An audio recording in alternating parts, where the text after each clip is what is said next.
The reason I got into weightlifting was like deadlifting and squat and stuff was because back then nobody who was doing what I was doing, the acrobatic stuff, was lifting weights.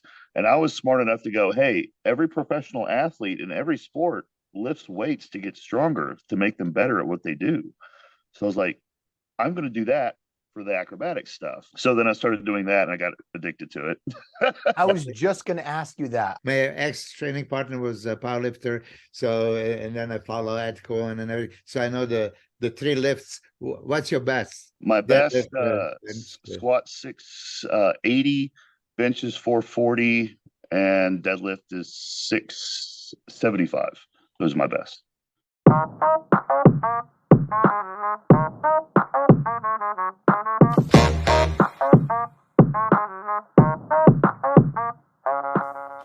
Today's episode of AMA Podcast with Chris and Milos, we have the one and only Jujimufu. Many of you know him from Instagram. He's got an incredible following. He's very entertaining. He's probably the most entertaining, muscular, acrobatic guy we know on Instagram, and that obviously coincides with his following and his popularity. He's an incredible guy. I know him personally, but you guys got to check out this episode. We dove into how he balances his training, his acrobatic training, the flexibility, the strength training, and we went into when he started training, and that is going to be very surprising for many people on when and why and what he didn't do until later in his career. Talked about bodybuilding, what his future goals are there, and of course, content creation. Content creation is something that's not always easy. What goes into the behind the scenes, what he has to go through on a daily basis. He works very hard. He's very meticulous, and the amount of calories this individual consumes on a daily basis and still maintains a lean physique is incredible. Maybe we'll be like, oh, it's just genetics. You know what? Obviously, there's a genetic component, but I know him with his training, his energy level, and his genetics with the meticulousness of his tracking and nutrition. It's safe to say that's kind of the combination, the killer combination right there. If you guys have any questions or comments, please comment below and subscribe. And also check out drinkmore.com.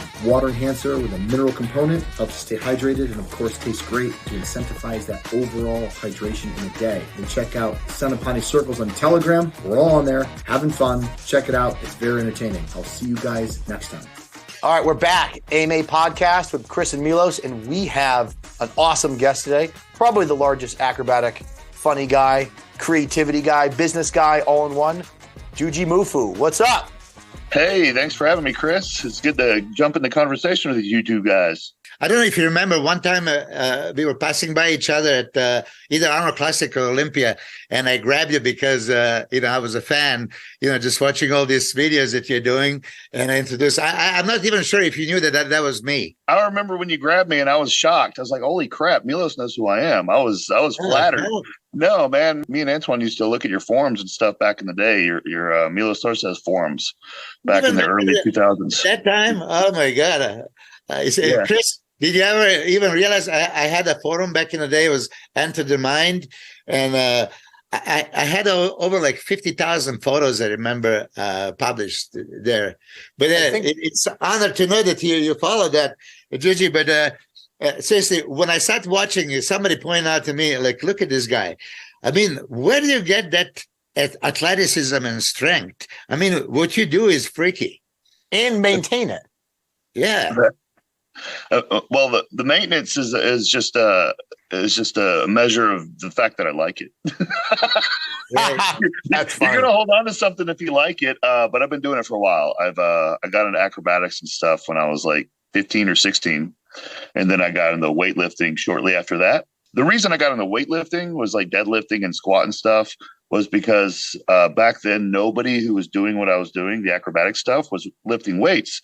And I was smart enough to go, hey, every professional athlete in every sport lifts weights to get stronger, to make them better at what they do. So I was like, I'm going to do that for the acrobatic stuff. So then I started doing that and I got addicted to it. I was just going to ask you that. I was going to be like, when did the transition from your martial arts, right? You have black belt and one or two different martial arts? Just one, Taekwondo. So you get the martial arts background, the acrobat, and then I'm like, what point of the line was he like, man, I want to weight train? But it seems like you started to weight train to help your acrobatics. And then I would assume to say that your body started to respond and you're like, oh, this is kind of cool. Yeah. Well, I fell in love with the lifts. I got addicted to them. But in the beginning, when I started lifting weights, like it translated and carried over extremely well to the explosiveness in acrobatics. But then I took it too far and was more interested in pushing my deadlift and my squat and stuff up. But at the same time, which takes away from the acrobatic training, but at the same time, I was intentionally keeping my body weight low because I knew that the heavier I was, the harder it would be to flip. So I was weight training for that sport for a good 8 years before I decided the hell with it. I want to build some muscle. So that was in my late 20s. I decided to employ more bodybuilding methodology into my training, more isolation. I didn't do a curl until I was like 28, man. Like bicep curl. Wow. I didn't do like curls, tricep push downs, anything. I didn't do no isolation work until I was like in my late 20s. You competed last year, right? I competed in North Americans last year, and the year before that, the Olympia Amateur. So those are my two bodybuilding competitions. Yeah. I mean, this, I never knew this about you, but I've seen on YouTube and stuff. You're constantly in shape. I mean, it's super impressive. I mean, how many guys you can pull any day of the week and put him on the stage? This is what I think of you. Every time I've seen you, you're freaky lean. But I've seen that competition. I'm sorry to mention that analysis. Like you kind of missed the peak or something for one contest. Yeah, I made some mistakes for that last competition, and I got an infection from some injectable I took, and liquid Winstrol isn't the greatest thing in the world sometimes. So my body didn't respond to it in an immune compromised state too well. So that's kind of what I had, an allergic reaction. So my shoulders, my chest, my legs, everything I got puffy. A lot of people thought it was SEO, but it wasn't that. I've never done anything like that. So it was just inflammation all over my body, and it was a dumb mistake. But everything was good up until that peak. You can blow it right at the end. But the first show I did, I didn't have that problem. Everything worked out pretty well. But yeah. The quality that you have, I mean, there's no way that anybody says SEO. You see that it's a hard-earned muscle. I mean, right now in a tank top, I can see that. It was just like, yeah, now that explains. Look, we all done Winstrol, and we all at one point got infected. I mean, my first Ironman, 1992, now that you said, I put it in the glutes, and you can actually... if I said relax, you can see from the front sticking out, like one of those things, like, oh, Jesus. And I do remember it's okay, let's just cut it and let it drain. I said, how can you cut it day before the show, right? And drain it. So what we actually did, inject big needle and suck it out. And oh my God, I did this. I'm not going to lie to you. Most of with at least 10 pros. Some that and you talk personally, it always happens, with the Winstrol. Yeah. It's, it sucks, but hey, you live, you learn, Did you suck it out, or you just let it go away? It wasn't a localized problem. Right. It was kind of a systemic reaction. Mm-hmm. So the moment I did it, I felt like I had the worst niacin flush in the world. And Antoine Vaya, he was helping me. He was sitting in the living room. I come out and I'm like, dude, what the fuck? I'm having an allergic reaction. I've been using this for, I think it was like 4 weeks or something. And I'm like, this is like my shoulder. I was like, can you see this? He was like, yeah, that's not good. We should probably talk to someone about this. Yeah. So we tried to manage the inflammation and try to get the swelling down. Sounds like, Milos, how it's like, it's not an infection yet, but it's like your body's having that immune response. I've had quite a few people even have that issue with just sometimes certain testosterones outside of propionate, where it's not infected, but within 2 hours of injection, they have flu, they feel kind of cold, they feel sick, massive swelling. My question is, I get that sometimes with the other stuff, but is it like the BA and the other things in there, the preservatives? I have a theory, and then we'll let Milo say.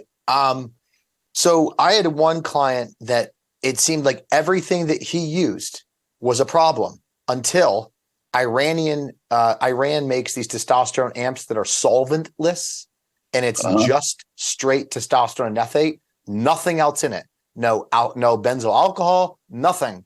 And it is smooth as pie for him. That's the only thing he can use. Or he has to dilute it with sterile oil, like 1-to-1 ratio. And then he can tolerate a little bit.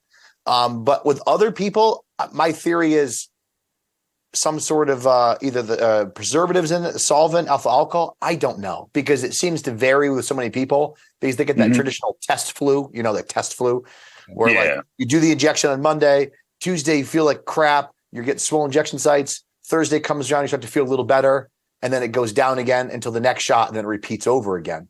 But Milos, what do you think? I don't know. I mean, benzyl alcohol is a culprit all the time. I've seen it this. Is? Yeah, but that they're talking, they have just about from the pharmacy testosterone propionates from Germany, Italy, all this stuff is still. So it's a good manufacturing procedures, right? Everything, it isn't supposed to happen, but most of the people react that way. Now, the only ones that I remember that didn't do this it was Virormone. It was water-based testosterone from England. That was a beauty, but I don't think it's available. That was available back in the 90s. Yeah, so all the good stuff is gone. Yeah, it's gone. I mean, really, nowadays you say Iranian bodybuilder. That's why we have great Iranians. They have real stuff in the pharmacy. It's different if you're having underground or you have actually manufactured for a pharmacological purpose. Yeah. So if you guys can ever get any of that thing, I highly suggest. Well, I think also, like, sometimes you can develop an allergy to things over time, or a reaction. So you could be using something for a while, and then later, you just all of a sudden your body does. It's kind of like eggs, when you eat eggs for a while, Chris, you eat too many of them, then all of a sudden your body develops an allergy to them. I think you do the same thing with these type of compounds as well, can't you? Well, I've seen that where somebody's using the same batch, it's going smooth as pie, and all of a sudden in the middle of the cycle, it's like every shot that immune response. Yeah. And I usually will tell them, like, dude, take some Advil, see if that feverish feeling goes away, and then usually within 2 hours, like, oh, I feel fine now. It's like the body's having an immune response for whatever reason, like Milo said, benzyl alcohol reaction or whatever. It's just, it does seem like it's happening more now than it was when I first started. That's for sure. Yeah. Well, good things to keep in mind for the people listening. Yeah, oh, for sure. Yeah. That was a valuable tidbit on our little sidetrack. But Juji, what I wanted to ask you was, are you considered the largest, most acrobatic man in the world? Yeah, I have to be. You have to be. I mean, I don't want to be like arrogant or anything, but I don't know anyone else that can do all the moves I can do at my size, and I don't know anyone my size that can do all the moves I can do. So I don't know. Now I'm getting older, so my catalog of my library of skills is kind of diminished because I'm almost 40. That alone is hard enough. But when I'm 260, I weigh about 260 pounds on average. Crazy. I'm pretty comfortable here, actually. Yeah. So how is your training? It's not strictly bodybuilding training. So how do you separate your body parts and daily workouts? How do you do that? It depends on where I am in my periodization timeline over the course of the year and what I'm currently trying to peak or everything has has its own timetable. So everything's always kind of layered together in certain ways. But for the most part, what a lot of people I think don't know is that bodybuilding training is extremely therapeutic for athletes that do explosive activities, anything like that. I mean, think about it. It's just almost like rehab exercises with more weight, so there's a lot of blood flow. There's a lot of tissue remodeling. There's a lot of, waste and importing and waste export and nutrient import. I mean, it'll help you actually recover from the explosive stuff, which doesn't have as much of that. I'm sure you know that, but a lot of guys don't mix the two methodologies kind of like as much as I probably do. But, a good, as long as they're not like back to back, like do a really hard leg day and then do explosive stuff the next day, that's not smart. You know what I mean? But the type of leg training that bodybuilders do, the isolation work, leg extensions and hamstring curls, when I started doing the isolation work, Damn, it was helping me recover, you know what I mean, from my acrobatic stuff. And it was a healing knee pain and ankle problems. It was doing a lot of good for me too. But how often you do the explosive training?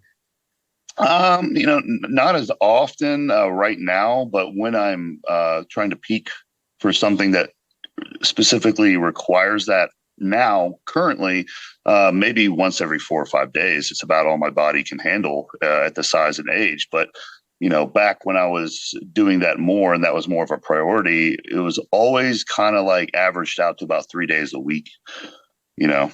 And on the day when you train explosive, you don't do the bodybuilding training. Huh? I've tried. What I might do is split a workout, so have a hybrid workout. I would do the explosive type stuff first, and then maybe follow up with a couple accessory exercises. Think about what powerlifters like. They're going to do their primary movement, and then they're going to follow up with accessories, which is code word for bodybuilding. Bodybuilding training in a way is more volume based work. So it's just like maybe swap out the powerlifting style training for the explosive stuff, and then keep the accessories in, and that's kind of like what a workout unit would look like. Now, when you say the powerlifting too, did you do the powerlifting shows? I've done a couple meets, yeah.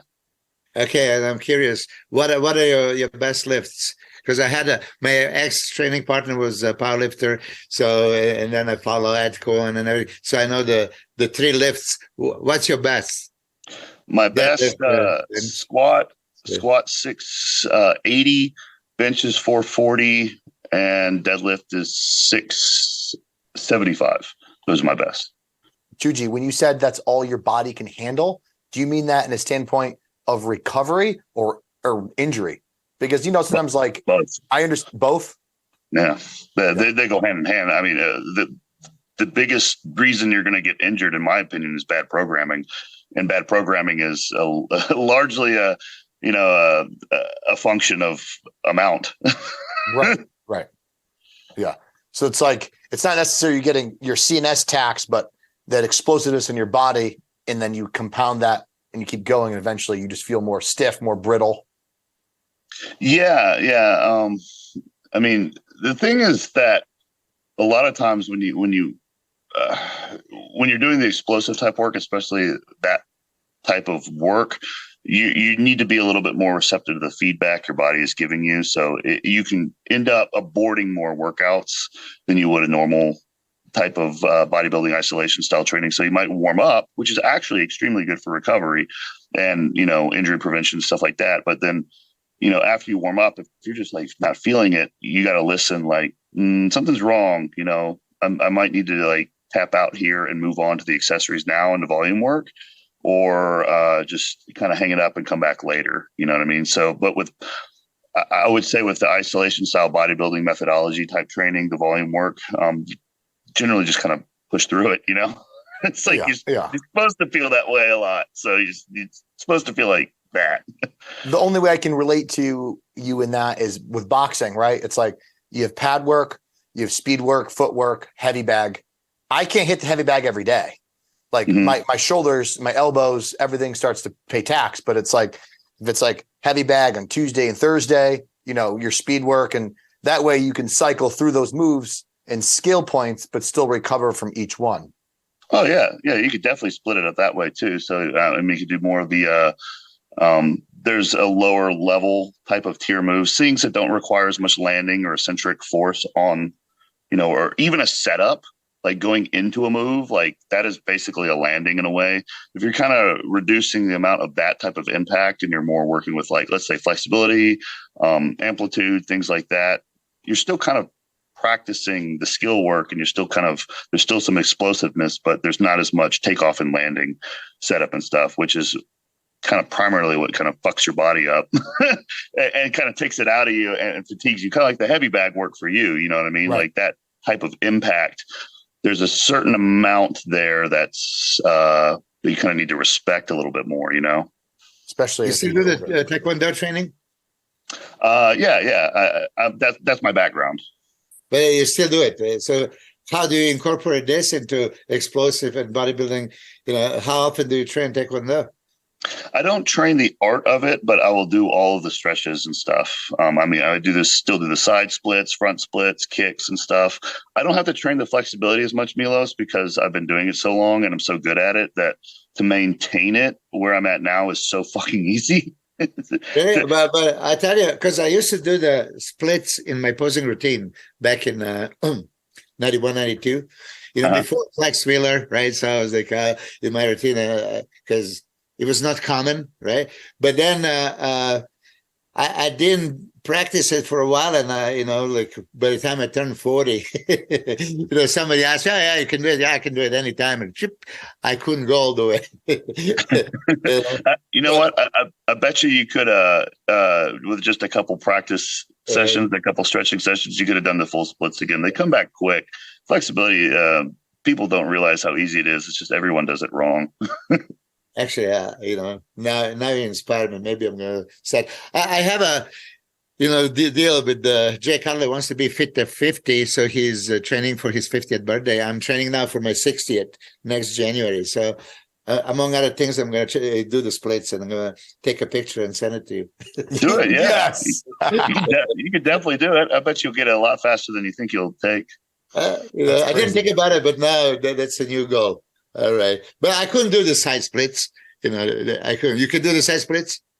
Yes. That's side splits is harder than front splits. Technically, I mean, it hurts more. It's more painful. Yeah, it's just a harder move than a front splits. But yeah, definitely. I train the side splits quite a lot because I like them. Okay. So the question, could you ever go to the side split and then squeeze it back up? I can't, not all the way down. I can go part of the way, but I've never trained it. And now if I trained it, I might be able to. Yeah, that was Claudia Montemaggi. I remember there was a female bodybuilder back in the day. She did this on the stage and there was just like one of those. So yeah. So, go, straight. So everybody expect you can go down, right? Yeah. Yeah. Fully down, like, really completely. And then she just squeeze it up. And I was like, holy shit. So that's maybe something that you should. it wouldn't be a waste of time. Side splits is largely a function of strength in that range of motion. So actually training to squeeze to get yourself out of it would actually help you a lot with the side splits. It'd be good. Yeah. Add that to the record book. Juji, Milos, and Juji. Milos, have you seen the range of motion he's able to carry and a lot of his movements? Like doing the deadlift from a crazy deficit, your leg presses, your knees are like past your shoulders. Yeah. Like, when people tell me, they're like, oh, I'm like, dude, your leg presses are like quarter reps. You got to go a little farther. They're like, oh, I can't. I don't have the flexibility. I'm like, try taking 20 plates off and then doing a little bit less weight and getting full range of motion. You're probably going to get more out of it. Now, the full range of motion training, have you always been a full range of motion trained to the extent you are? Or did the acrobats and the flexibility just kind of set you into that? The second. So it just kind of set me into that. Okay. I just found that I didn't have any problem going. I mean, the only thing keeping me from going further in something like a leg press is literally my quad is squeezing into my torso. Wow. It's like I don't have anywhere to go. It's just like. But I don't think full range of motion training is always necessary either. I mean, otherwise partials wouldn't have their value, and working in certain ranges. I mean, everything kind of has its place. You just need to know where to place it. So sometimes full range of motion is good, and sometimes, it's not. Yeah, I've seen people. I mean, let's look at Max Charles. You see Max Charles training videos on Instagram sometimes. I mean, the range of motion is like ridiculous, right? But then you look at the body. I mean, so how can I possibly say anything about, that's not good for triceps when his triceps is 3 times the size that I ever had, right? Or the lats and stuff like that. But it's very, very interesting. But now when you're saying the leg press going all the way, I remember last time I did training camp with Ben Pakulski, and then he would just advise that active range, so you don't go any further. And I've seen yours is like double the active range, all the way. I actually cracked my ribs many times on the leg press. It's just the position, like you said, the quads. The way I it happened like 3 times, so I'm not even doing a leg press anymore. I think I haven't really looked into the science of it, but I mean, there's anecdotal evidence enough that getting like dog crap style training, like you do a set of dumbbell presses, and on the last set you just let that dumbbell just like stretch you for 20-30 seconds to really stretch the muscle. I really think that those type of techniques help with growth a lot. It's a stretch overload principle. Stretch overload. And supposedly connected with the hyperplasia. I have seen some of this research, right? Because I'm not in it. I know that first the book of Harrison or Guyton, physiology, right? They say hyperplasia, muscular hyperplasia, it's impossible in humans, right? It's possible in, avian species and some other, right? But so theoretically, you cannot. This is how it was taught 30, 40 years ago, right? But then there was some research mentioning, in the PubMed and stuff, hyperplasia through that stretch overload. So, I didn't know the dog crap training has that, but I would do this stretch overload in many exercises at the end and try to hold it for 30, 45, 60 seconds. Yeah. Well, I just did a podcast with John Jewett, and he was presenting, talking about how there's a lot of new research supporting that challenging the muscle in the elongated position versus the short range position resulted in more strength and growth, which makes sense, right? If you're doing a full bench press, touch your chest versus half reps, you're going to have more change in the elongated range. I think sometimes, though, where people kind of run amok is when they're using limited range of motion to lift more weight than they can handle, and they stay within that limited range of motion, which ultimately leads to joint dysfunction and then eventually injury. It's like Juji. Since I've been doing boxing, I don't care about lifting heavy weight anymore. I use full range of motion. I would say full active range of motion, right? I'm not range of motion like you are in a leg press, but I feel so much better. My hips are better.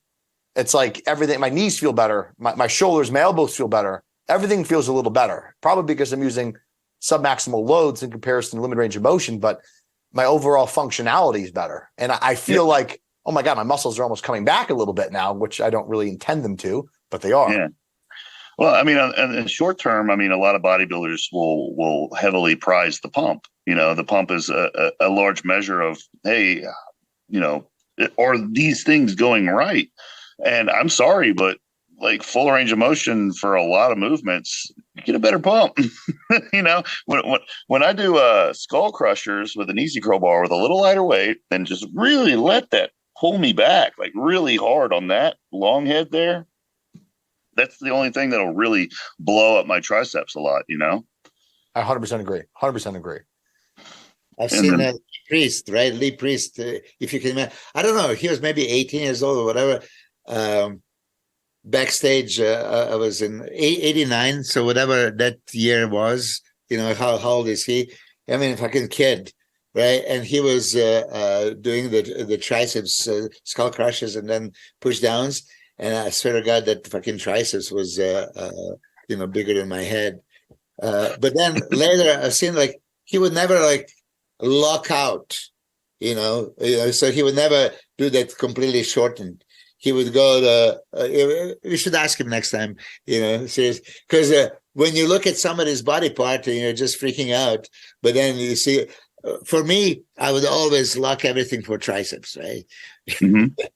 I thought that that's completely shortened, and then you have that maximal tension, not just any tension. You like really squeeze life out of it, But he never did, and his triceps was better when he was 15 years old than me when I was at Olympia stage. Lee's from another planet. Lee's from another planet. Yeah. Yeah, the guy will do an hour of cardio and then legs fasted. Breakfast. I'm like, I don't know, man. And then walk home and pick up a couple of egg muffins at McDonald's. Right? I tried it just for the hell of it. I was like, I don't think this is going to work, but I just want to see what happens. So I did an hour cardio in the morning fast, and then I started my leg workout like him. I was like, fuck this. Yeah. I catch this. You said you never did the like isolation, like biceps, triceps, curls, and shit like this. You didn't do this from the beginning? No, not until I didn't do any upper body isolation until my late 20s. And honestly, I didn't do any lower body isolation until about 4 years ago. Because the reason why I didn't do the lower body isolation for so long was because I was thinking that it was going to take away from my acrobatics practice. I didn't want to, impede the recovery from the explosive stuff. Later, I found that, actually, no, it helps your legs grow, but also it does help with recovery if you do it in the right amount. But no, I mean, I'm a kind of a late guy coming into the isolation methodology. I missed out on that for a large portion of my life. Yeah. But you being an athlete and being acrobat and being explosive, right? Would it be hard to like isolate, switch from, your whole body, all the muscles work in unison for any movement, right? And now you have to shut it off. I'm just going to isolate one. Was it challenging? Because I would think that instantly your body just wants to, everything jumps in. I don't think so. No. I think the complexity of a more compounded movement lends itself to being able to decode and break down an isolation movement and really pay attention to how you're doing it better. The execution of it, because you have a very complex skill, and then you're kind of you're doing like a little micro movement over here, which is isolation. And on the flip side, Milos, when you go from isolation and you really learn how a muscle is supposed to feel when it contracts correctly, like you're really getting it to squeeze and feel and isolate and work that. Then when you move back to the compound stuff, the more complex movements, you're like, now I can actually feel my chest when I do these bench presses, these dumbbell presses, or even jumping, like doing let's do quad extensions, and any movement like that. And then you move back to a jump. You're like, now I can actually feel my quads and my VMOs a little bit better in a jump. And that means I can help recruit. So they actually work really well together. There's no drawback of, I think you learn from both of them from both sides. Yeah. Because you're observant and analytical, but it's hard when you say that muscle centric or movement centric, right? Mm-hmm. I often have to, when you start with some client and you isolate, and then they say, okay, now I don't want you to isolate, just like blast it, move it, right? They don't have that ability to use all the muscles, It's different. I mean, you went the other way around. You were acrobat first. So you were very much in tune with your body.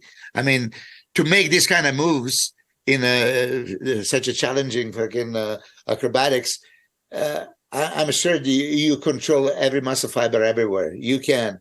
But a lot of people, you just tell them, okay, bench, and, they still, okay, they just squeeze. The opposite of what powerlifters used to just bench it. And then when you tell them, okay, now just squeeze. I did a lot of powerlifters back in the day in California.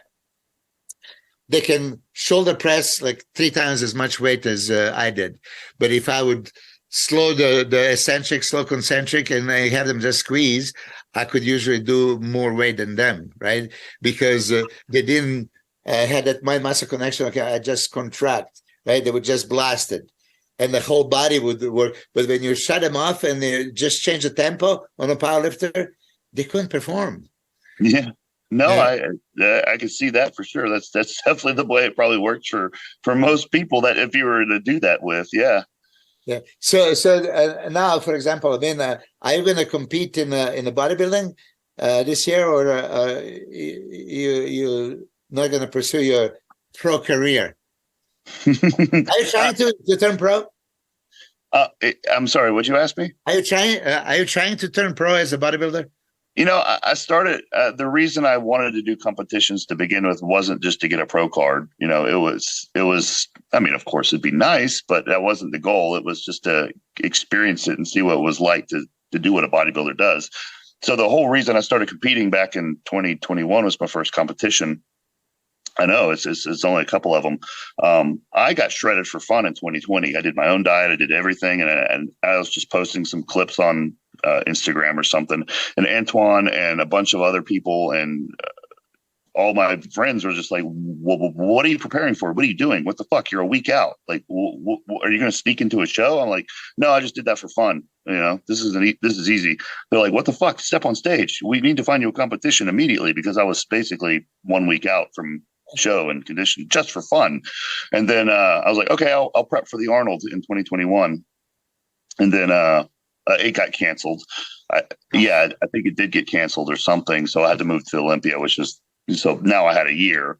And then I got Dorian Hamilton to coach me, because I wanted to experience what it was like to work with someone and learn some new things and kind of be like, see what it's like from an athlete's perspective to have a coach and follow someone else's guidelines and just experience it so I can empathize and learn. I just wanted to learn and didn't step on stage. And, I loved it. I liked it a lot. So I wanted to do it again in 2022, which was last year. And then that one didn't go as planned. And I'm thinking moving forward, I'm not competing this year, but I will definitely compete again. And my plan is I'll kind of prep myself up to maybe 2 weeks out. I mean, it's not the normal thing to do. I would like to have someone help me for peak week, but I can get myself up to that point pretty well. But can I tell you this? Because, okay, Chris, you did it yourself. I did it myself initially, right? There was no coaches back in the day. And so you already got yourself in a shredded condition, like you said, for that, when everybody was freaking out and tell you, hey, let's find a contest and step on the stage. So you were already there, pretty much peaked, right? Because when they saw you, okay, so you can do it. I'm serious. And not that I'm telling you, don't necessarily do the coach, but you can do it yourself, because if you got yourself in that kind of condition, now just try to manipulate. Let's say next Saturday, 12 noon is going to be your show. So you do it yourself, just slightly maybe, if you want to try to deplete and load. If you just want to cruise it in, drop the water at the end. I mean, really, no Chris or myself or any Dorian or any other coach could know your body, better than you, that you experience all, we can assume, right? And that's how we do it. And, inspect what you expect every week, every week. But ultimately, I think that you're so knowledgeable and so much in tune with your body. I would encourage you to compete, because I've seen that quality. You have that rock hard, striated tie-ins, round muscle bellies. I mean, everything. Yeah, I like to see you compete. I think that you can win a pro card, because Juji, I think he's right. I think you could do it yourself, and I'm happy that you will prep yourself all the way through.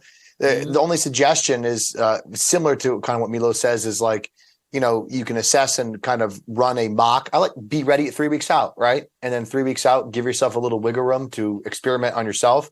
But just even having somebody in your corner being like, hey, this is my physique. This is my water. This is my diet. I was thinking about kind of just doing this. What do you think? Because sometimes people get too excited and they're like, they run to two extremes. They get nervous and like, maybe I'm doing this wrong. Maybe they start questioning things. And that's where somebody's your soundboard could be like, hey man, you're doing it right. Just continue doing what you're doing and make these small manipulations and see what the outcome is, but you got plenty of people in your corner for that, dude. Plenty of people. Yeah. That's kind of the way I was going to do it. And I was just going to, and it's, the other thing is like, from a marketing perspective, or just from a developing my own personal brand and business and, other activities, shelving an entire year for an off season and a prep kind of puts a lot of things on hold. But I do stay in shape for a lot of other reasons.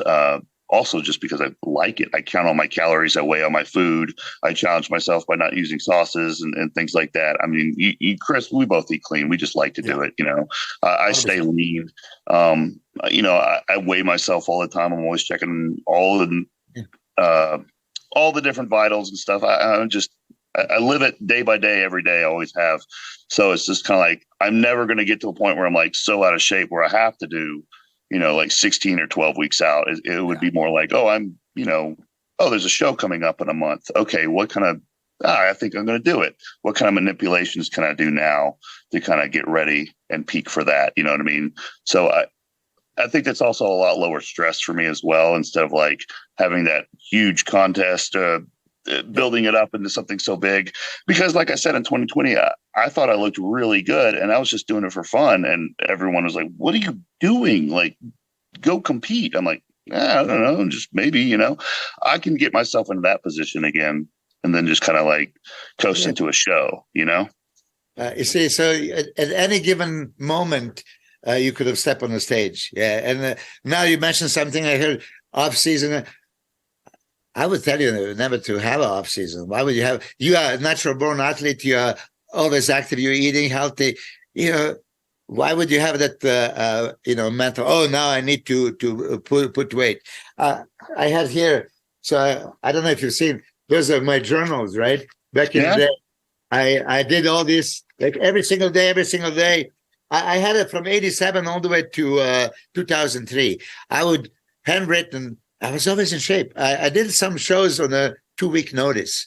I didn't plan to compete, but just like first time they convinced you to step on the stage, okay, let's just do that. So, wow, really? You did that? I did 110 shows in my life, and I did 72 pro shows. Even when I was amateur, because this is what I appreciate about you. You are a consummate athlete and a bodybuilder. I mean, you're kind of you build your body as a side effect of your acrobatics, right? And then you add a little bit. That's a good way of putting it. Yeah, I mean, kind of, because look, he didn't even do the curls, and I mean, who does that, right? The first thing that everybody does, first workout, anybody goes to the gym, they do the bench press and the bicep curls, right? Because everybody wants the big arms in the chest. But why would you, even think, okay, next year, this year I'm not going to compete? You are constantly ready. You are at the fucking 4-week out condition, like right now. I mean, what I've seen in your tank top. What do you estimate your body fat is? Oh, it's probably pretty low. probably about 8%. I mean, I weigh all my food. I mean, I'm hungry sometimes because I have self-control. I don't cheat or binge or anything. Sometimes I'll move my calories up if I'm recovering from workout. I'm very day by day. Can I ask you, like, what is your caloric intake and macros? It's really high. I have a very high. I have a much higher than most guys. I've maintained this body weight. It's about 6,000 calories a day for like the last 3 or 4 months. Look at Milos smile. It's beautiful, man. I mean, it's, Jesus Christ. Okay, how much protein? About 400 grams a day. Carbs is about 650 to 800, and fat's always around about 100, 110. Yeah. Okay. I was.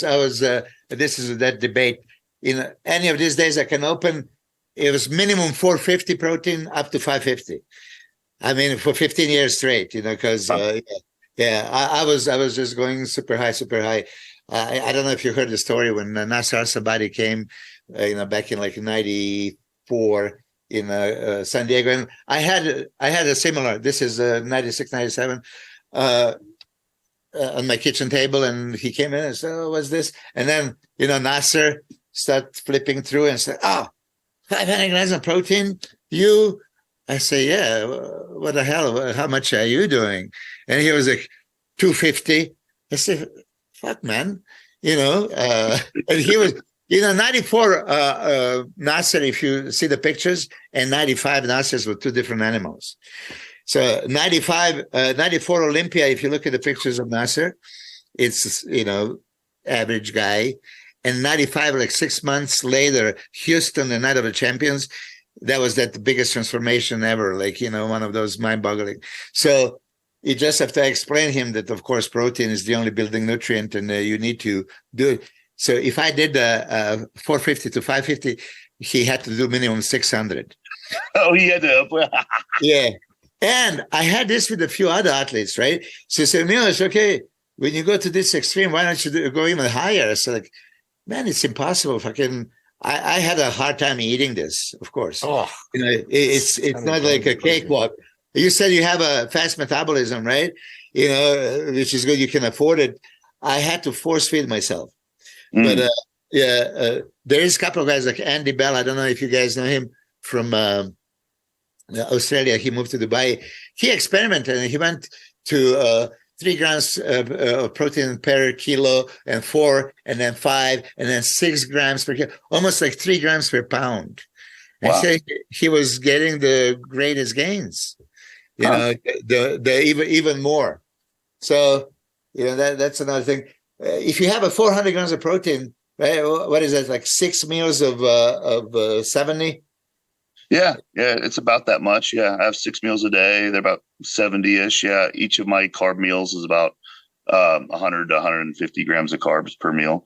My carb metabolism is insane. It's just my A1C is always perfect. It's always like 5.8 or 5.9. My fasting glucose is always good. I go hypo sometimes randomly for no reason, just because I'm walking around. I don't know, and I'm like, what the hell? You know what I mean? Like I can get hungry at 6,000 calories a day. Like I'm at the end of the day looking at my thing, like I've already had 6,200 calories a day. Like I want to eat more, but it's like, it's already enough. I don't know. It's like, why would I eat more now? It's so that means you can get even bigger. Right? I think so. I'm in a good spot. I can get leaner or bigger if I want to right now. My body's pretty receptive. It'll go which direction I want. 6,000 calories, but you're pretty active every day. Like you do some type of cardio every day, right? I have what I actually call I kind of framed it in my mind as activity instances. So it's like I have 3 of them a day. So at the beginning, it's usually cardio. I did cardio today for 20 minutes, get my heart rate up to about 120 beats per minute is about where I kind of at, just so right before the cusp of not being able to talk to someone. And then a little stretching. And then I finished legs a little while ago and did some stretching. And then this evening I'll do low intensity, steady state cardio, or sometimes I'll just pick one body part. I know it sounds really strange, and just do like 5 or 6 sets, like maybe 6 sets of triceps with 3-minute rest periods, just to get a pump. So I'll do like 3 activity instances a day, and it adds up over time. Over the course of the whole day, it's good 2.5 hours of work, And you're on your feet a lot of the day right now, or are you mostly computer work? Like, how does that work as far as your NEAT? Yeah, I get about 8,000 to 10,000 steps a day, and I force it. I gotta watch here, and usually what do I got right now? Not too many, but I didn't wear it when I worked out. I was walking back and forth all over the room. If I look at my step counter and it's a little low, I'll just get up and go for a quick walk, or I'll just move around and move boxes back and forth around my property, just whatever I need to get done, clean stuff up. So I try to keep it higher. You know what I mean? I don't like to sit too long. It sucks for the business though, because a lot of it is like I got to sit there and focus on doing computer work, but I don't like to sit still. Oh, I'm with you on that one. Juji, one thing I think that obviously more than anything, being and accomplishing what you have, is how much actually goes behind the videos you make, the content you make. Some people might look at that and be like, oh, this takes like 10 minutes. He throws it together. Not exactly, right? I mean, getting the equipment out, setting it up, getting the camera ready. Maybe you do it, maybe you're not satisfied with that video, having to do it again. So it's not like, I hear some people talk about like, the social media life being like, being an influencer, building content, building your brand, making money from the content you produce, but they act like it's like an hour a day. You know what I mean? It's just like, it's a tiny portion of what they're doing in a day, and the rest they can do nothing, when it's not exactly that simple, especially with acrobats, with lifting weights, with the content you create. Your content's creative, it's catchy, it's fun. Remember the first thing I saw from you was you kicking the flamingos around the thing. And I'm like, that is the greatest thing I've ever seen. I'm like, who is this dude? Click it and follow it. I'm like, clicking all your videos, and I'm like, these videos are freaking incredible, Some of them take quite a lot of setup. Yeah. For example, the flamingo one where I had them all in a circle and I kicked them all. Well, I had to go to Lowe's. I had to spend $300 on flamingos. I had to go out and drive to a field. I had to put them in a circle. I had to warm up, and then I had to kick them all. I had to film it, of course, and then I had to go home and edit it. I had to pick up the flamingos, which they're all over the field. It's like, yeah, it's an 8-second video, maybe, but it took hours, to make that. And that one wasn't even long. I think in the circles, Chris, Centopani circles, that like, hey guys, you got a dumb video idea. It's just a dumb idea unless you film a dumb video of it. You know what I mean? I had all these barbells set up. I had my step counter on. That was 6,000 steps to set that up. I was walking all over the place. I haven't posted that video yet. I'll post it soon. Sometimes I just have some videos just ready to go. But it was like 5 barbells and a bunch of plates all set up for this stupid stunt I did that took like 8 seconds. But it was 6,000 steps and about 3 or 4 hours of work. I mean, it was a lot of work just to set all that shit up, So, and then coming up with the ideas too, right? I mean, like, where you are, you've done so much content. Now it's creating new content and new ideas, which sometimes I'm assuming can be challenging. Sometimes it's challenging for me when it has to be, hey, make a nutrition video. And I'm like, well, I already made that one before. You know what I mean? Then you're kind of like, oh, what else am I going to talk about? What else am I going to do this? But you seem to still keep producing. Now, are those all your ideas, or do you have somebody help you with the ideas at all?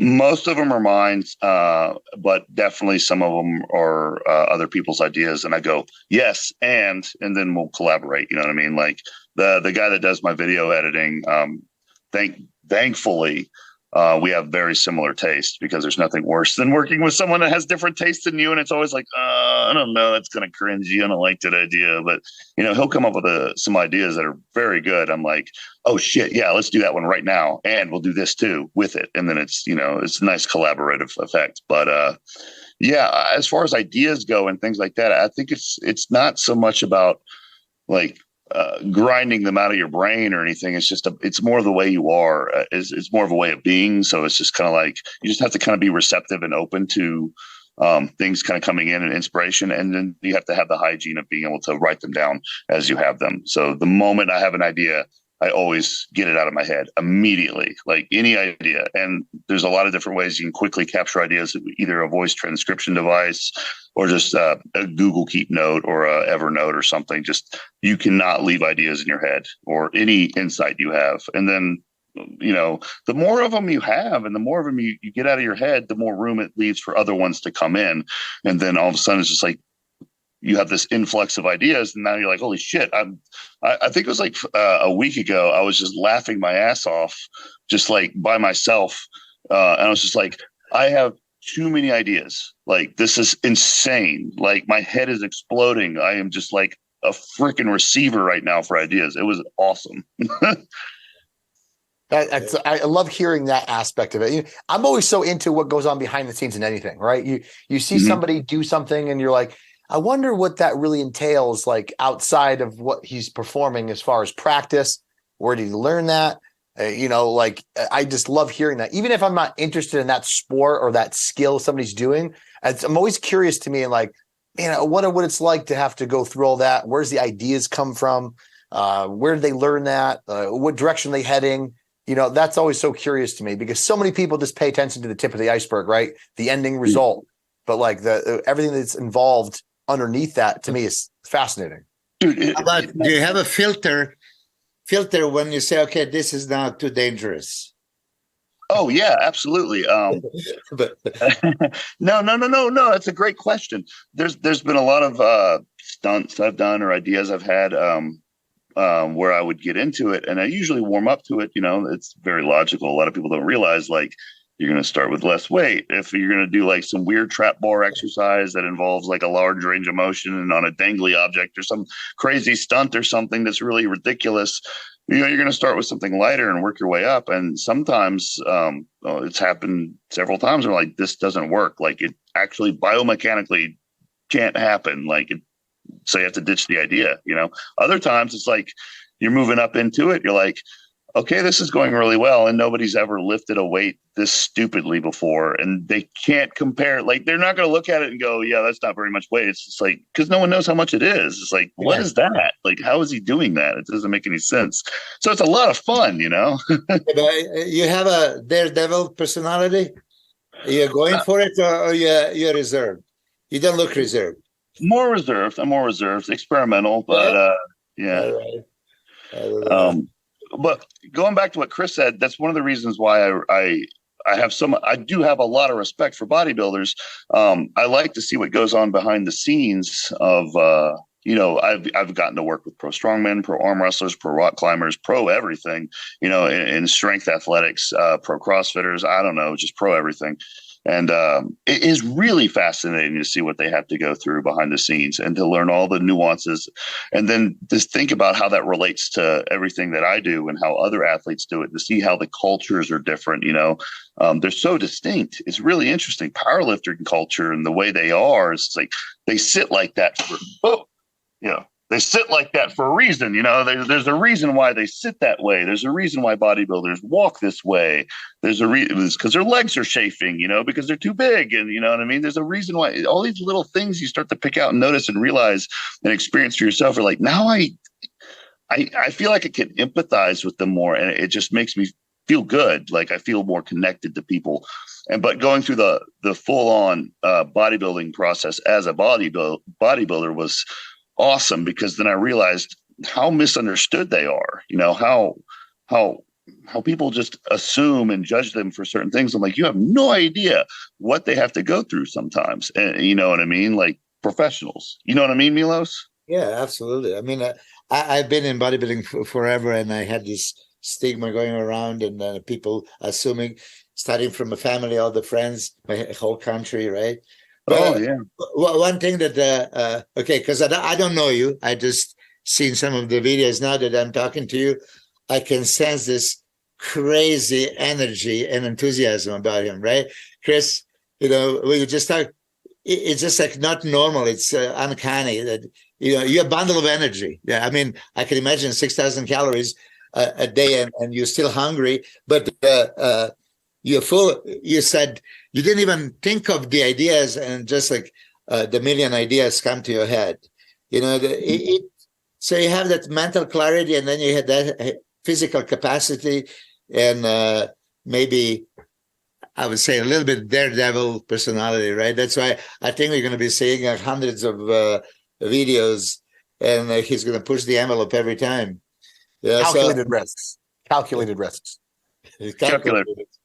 Yeah, they calculated risk. They look. There's more thought that goes into them. Chris, was it you I was talking to about the the bench press with all the bands underneath it, where I'm wiggling on all the stretchy bands? Yeah, I know exactly. Yeah, I've seen that one too. Yeah. Yeah, it took like 4 hours to set up, but it was, a lot of people just think, 8-second video, he just jumped on a bunch of bands and started bench pressing. No, that was one band at a time in a power rack, trying to figure out how to rack them, how to create the perfect nest. So my body, and also because there's a dismount at the end of the video where I fell backwards through and my legs jumped out and started dangling. Like that was all planned. Like I knew there was an exit hole in the band where I could fall backwards. You see what I'm saying? Like all of that was engineered. I had to make that band web a certain way in order for the whole thing to work, and to be able to rack it at the right height and be able to re-rack it. I mean, all that thought went into that. But, from a person just watching its perspective, they're just like, oh, this is fun and crazy, which is exactly what they're supposed to get out of it. But yeah, there's a lot that goes into it, What was the worst injury that you had? The worst injury I had was ankle sprain, grade 2, which, ankle sprains on a grand scale of things aren't some of the worst injuries, but I couldn't jump for about 3 months. How did it happen? Acrobatics. I was doing a move called a cheat 900 double. And I got some bad advice from a friend. I try not to blame him too much, but I wanted to do another move after this. So you're connecting two acrobatic moves, right? So he was like, make sure when you land, your landing foot is facing forward instead of to the side. Otherwise, you're going to do the other move kind of going backwards. And it isn't what you want. So I was like, okay. So I'm throwing this move, and then I'm trying to land with my foot facing a different direction. And then I just, it popped so loud, it echoed across the gym. I drove 4 hours to get to that gym. That day I sprained my ankle. I just drove the rest of the way home with my leg popping out of the driver's seat of my car, driving like this from Atlanta, 4 hours with a sprained ankle. It was terrible. Couldn't jump for 4 months. How about broken bones or torn muscles? Yeah, broken. I got a scar here in my thumb. Broke that ligament there doing another acrobatic move. I landed on my hand. That's called skier's thumb, because a lot of skiers have poles, and their thumb will actually get caught by the pole, and it'll pull their thumb back. So it's kind of the injury I have. I've broken a finger. This one's a little more swollen than this one, doing a back handspring. I've had all sorts of soft tissue problems in my knees. Couple shoulder tweaks here and there. No muscle there. No muscle there. Tore hamstring, deadlifting in 2008. The doctor told me I'd never be able to deadlift as much as I did before the injury. And then 6 months later, I PR'd on deadlift, and I can lift about 150 pounds more than that now. So fuck him. Yes. You know what I mean? Milos, my father's a physician. And when I tell him things like that, my dad goes, doctors know what they know. And he goes, and some of them don't know. So like when you hear them say recommendations sometimes, and he goes, they should say they don't know. You might not. But when they make broad recommendations, he goes, they only know what they know. That's why you have some people have to play safe so much. Yeah, right. They have to play safe. That's always, it's better safe than sorry. So, don't do nothing. You're never going to do. Don't even attempt. I've been there, gazillion times. Yeah. My whole family. Yeah. Mother, father, sister, they're all doctors. Yeah. So. John, what I like to say sometimes it's funny. It's like doing dangerous things carefully. Right? Oh, yeah. That's actually, I never thought about that way. Doing dangerous things carefully. That's smart. Yeah. Yeah. Well, John, I don't want to keep you too much longer, man. But what's your website? Because I know you got a website and you have some training books, right? Yeah. Jujimufu.com. Jujimufu. I write programs. They're available in digital and print. The thing with my programs is I write them for myself. They were basically for me. I write them for a specific need I have or have had. And then I'll kind of like, after I go through it and it works and I like it, then I'll kind of rework it so that other people can follow it too and learn. So everything I do is tested by me. I've created some programs that didn't do what I wanted them to do, and I won't release those, you know what I mean? Because it's like, wow, that didn't work. Trial and error. But then I also have very functional apparel and the smelling salts, which are very popular. Those pants, I have like 5 pairs of those pants, dude. Those pants are legit. Milos, his exercise pants, the best you could ever wear in your life. I didn't pay attention because I'm like old fart, 59 years old. I don't pay attention to this, but now I'm going to look his Instagram. Oh, they're worth it. They're worth it. Yeah? Let me tell you. Yeah, I love them. And sometimes I get mad. It's like my wife does my laundry. So I'm like going through all my exercise pants. I'm like, hey, did you wash any Juji pants? So I call them Juji pants, Yeah. And she's like, no, I think they're all dirty. I'm like, can you throw them in the dryer, please? While I'm cooking breakfast, I want to wear them to the gym. I wear them to boxing. I wear them to the gym. They're just so comfortable in all aspects, So, and what's a good thing too, they don't absorb the stench. Like I have some Adidas pants that just like, you're like, throw them away, So those are the ones, right? Yeah, it's them. Yeah, you can pull them up to your shoulders. They're so stretchy. I'll tell you the story about these. So what happened was in about 2010, I bought some pairs of pants. They were called, there wasn't too many of them. I bought them from this dude online, and they were amazing. I was like, these are incredible. He was a sprinter. He was a competitive sprinter, and he wanted a pair of pants that didn't exist. So he taught himself how to do CAD, and he designed these things, and he spec'd them all out for sprinting athletics. He wanted something that would, be good in winter and summer and wouldn't, really get in the way of, air drag. So they're very he has more room in the hamstring for well-muscled athletes. There's no catch knees, so you can move the knee up without it catching, how a lot of pants you have to pull them up. And a couple of years later, I wanted to buy some more pairs and they didn't exist. So I was like, wait a minute, I have the email of this guy because I contacted him at one point and told him how much I liked this apparel. I was just writing a nice email to the guy. So I was like, after talking back and forth from him a few years later, we decided to bring him back under my name. So now me and him work together. And, they were designed originally for sprinting. They're made for athletes. And now they're perfect for everything. You know what I mean? They're just incredible. They're not like joggers. They're not like a lot of other things that people have for, they come off a certain way. They're very functional apparel. That's where they started. That's where they are. For sure. But how tall are you? I am a 5'10". Okay, and you use extra large or large? It depends. You can be in between sizes. I wear an XL because I like them a little baggier. Some people like them to be really tight or a little more form fitting, and that would be a large. How much do you weigh? I'll send you a pair. You don't have to. No, because I like those kind of pants. I mean, lately I haven't find you can find the t-shirts easily, right? But not the pants, and this looks good, so I want to try it for sure. But I'm people that say, Milos, you're lying. I was 5'10" and a half, legitimately. I mean, and you can see when I was next to Dorian and Flex and Flex Wheeler and the other. But now I'm like 5'8 3/4", and Come on. I always thought was going down every time I step on the goddamn with Logan Franklin. We were in Texas, and I was like 5'9 1/4". I said, oh, no, that was wrong. Next time with the Regan, I went to some other show, and they had for classic physique. I said, let me step on it. It's 5'8 3/4", and I don't want to even step anymore because now I'm terrified. My grandma from my father's side, she shrinked so badly. It's like crazy, like 4 or 5 inches. So yeah, normally, I would probably be extra large, but I don't want to baggy. So I have large. I wear large. I'm 5'9". How tall are you? 217. I'm 5'9", 217, and I have fairly big thighs, but the large is great. Yeah, I'll probably go with the large. It's stretchy. Yeah, stretchy. You give me like some code so I can order for discount. Milos, I'll just shut up, dude. I'll just send them to you. You just I appreciate it. Yeah. I'll send you both sizes, a couple colors. That way you can try on a couple of them and see what you like. And the ones you don't like, you just give them away to a bodybuilder. I've seen already. I don't have your phone number. I'll just send you the message on Instagram. Yeah.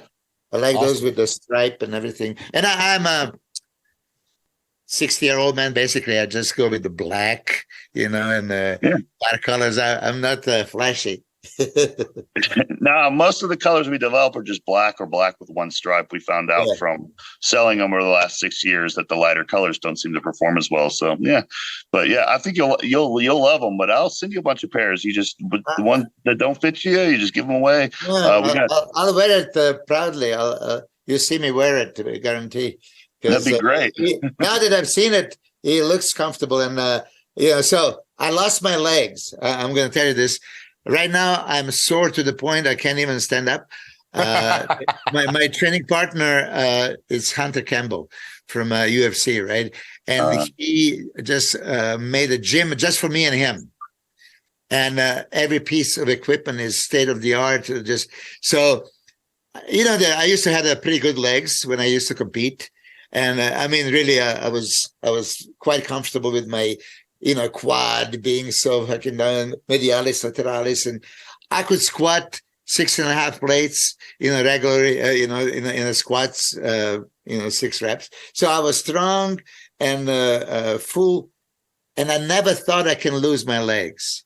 But then, with age, and with injuries, I lost them completely.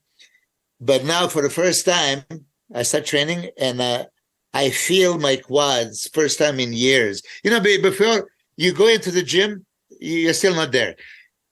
Back in those times when I used to train, I couldn't wait for the morning that I'm going to wake up and go to the gym. It was a challenge.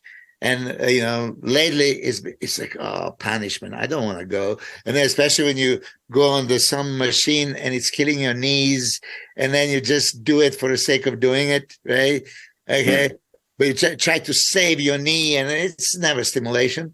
For the first time, I actually, my muscles are responding. So I'm going to be waiting this. I'm going to do the legs twice a week. I want to jack them back up.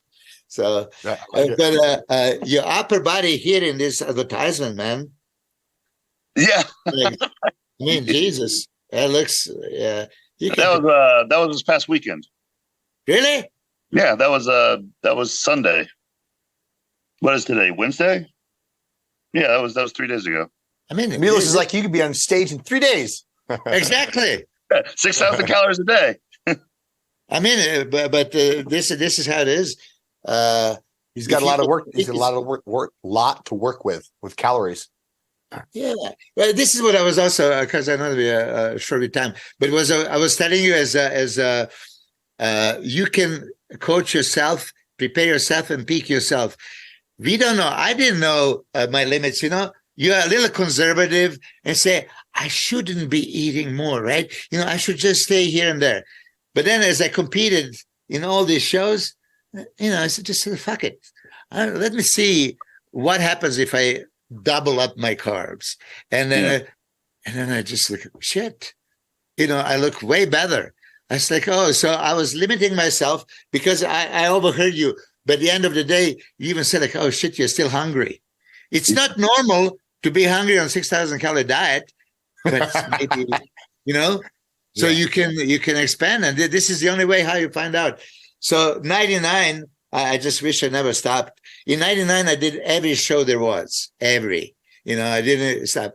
And that was the time, when my ex actually, it was in front of Lee Haney, right? And she said, oh, Lee, what do you think, should Milos should compete in all these shows? Because I competed in every. And then he said in front of, maybe you should, take some time off and have a, family time and all this stuff. So I decided the first time in my life to take 2 months off the gym. Right? I said, I'm not going to even step my foot in the gym because if I do, I'm going to train.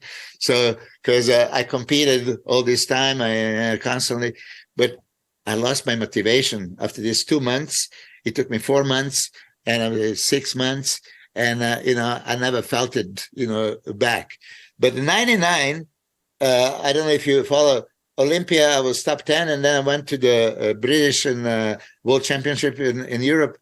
I competed with Ronnie Flex, Kevin, Dexter, Nasser, Marcus, and I was as big as Marcus and fucking Nasser. If you look at some of those pictures, I think you posted some of those on your Instagram, maybe within the last month or so. And I was like, what the fuck? What the fuck? Yeah, but you see, that was a time when I said, like, fuck it, I'm just gonna go there. I'm not gonna even make a top 5. So if you already signed a contract, you're gonna go there. Let me just push and see how far I can go. So I did over 1,000 grams of carbs every day, for 7 days straight. And more I had, better I looked, like shit. But you see, under normal circumstances, you would not go that far. You would, be conservative and limit yourself. That's why I'm saying, if this is a last week, and this is what you look like day in, day out, I mean, sky's the limit. Jesus Christ. I'm at a pretty good, I'm at a decent spot. I'm very comfortable here. I can maintain this for a while. Spread. You can see striations on lats. His back is ridiculous. Yeah, like fucking Dorian Yates, Flex Wheeler, Sean Ray, striated lats. Who has this quality? Look, yeah, that's the one. Shit, I missed it again. But anyway, Juji, you should compete. Like, see what's next Friday. Saturday. I'm happy. I'm happy that it's really, honestly, thank you so much, Milos, because I don't know any other bodybuilders I talk to who really agree with kind of like what I'm talking about here, where I just want to like stay in this shape. I'm being conservative right now. Everything's at a really good spot. I feel really good here. I'm happy. And it's just like, I'm at a good pivot point where if I want to get a little bigger, I can. If I want to get ready for a show, it's not going to take, I don't think it's going to take very long. And it's just kind of like, it seems like everyone else I talk to seems to think I have to like prepare a whole year in advance. You know what I mean? No. Hell no. Not just no. It's hell no. For somebody that looks like this, size, conditioning, bundle of energy, digesting all the food. I mean, you have a flat stomach, deep abs. I mean, you have zero issues with all that stuff.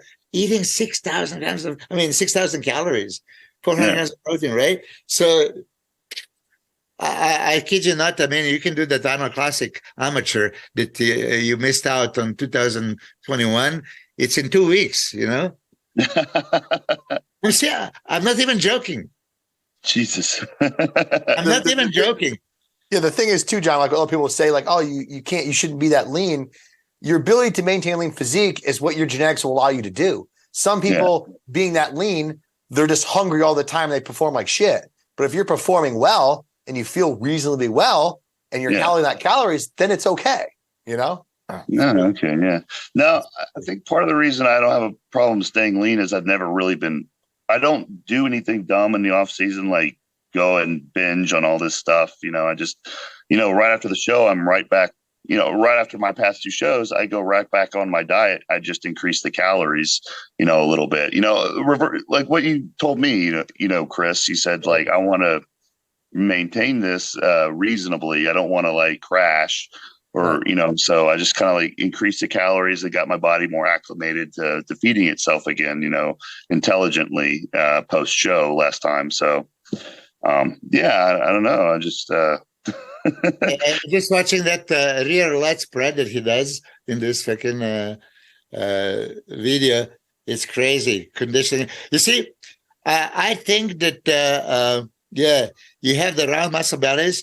I would still blow up the chest a little bit more, that's very strong, right? So a little bit extra volumization for that, chest training, and you probably don't ever do the insulin and stuff, but these are kind of chest that I think that insulin would do wonders. Okay. My genetic weak point is chest. So I've had the work. You should have seen it before that. It was a lot smaller. It was really bad. Yeah. So I've been bringing it up. It's, because I'm guilty of insulin talking, right? But insulin, as you know, anything that is in your blood, insulin is going to take it out in the first available cells and tissues. So if you had it during a training, right, and blood is in exact muscle, that's the only way, that's the way it's going. So it's pretty much whatever is in is going to be nailed straight into the muscle that you're training. So the chest training, if you do it just for chest, if you don't do it for any other days, just time it for chest. I promise you, Jesus Christ, imagine this physique with a blown up chest. Yeah. And it's going to be blown up to the point of being uncomfortable, Mm-hmm. This is kind of thing that I guarantee you. If that sounds good. I want to be uncomfortably pumped. That sounds like a dream. Yeah, but you're already on the high carbs anyway, so you're not the guy that should be afraid of the carbs, right? And you I'm not. Had them there. Anyway, I'll tell you if you want to know afterwards. Okay, sounds good. John, again, man, I really appreciate you coming on, dude. I know you got a busy schedule, man, but I really appreciate it. It was awesome. No, this is a pleasure. I just think I'm just thankful that I'm invited to things like this. A lot of people don't treat me or think I'm a real bodybuilder. They just so it's good to be accepted by the group, especially you guys. So I do appreciate being included. You're more than a real bodybuilder. You're an athlete and a bodybuilder. I mean, you look like us, but we cannot do what you can do. So, I don't look as good as you guys. You're there. You're there. All right, John. Appreciate it, man. Take care. See you later, Milos.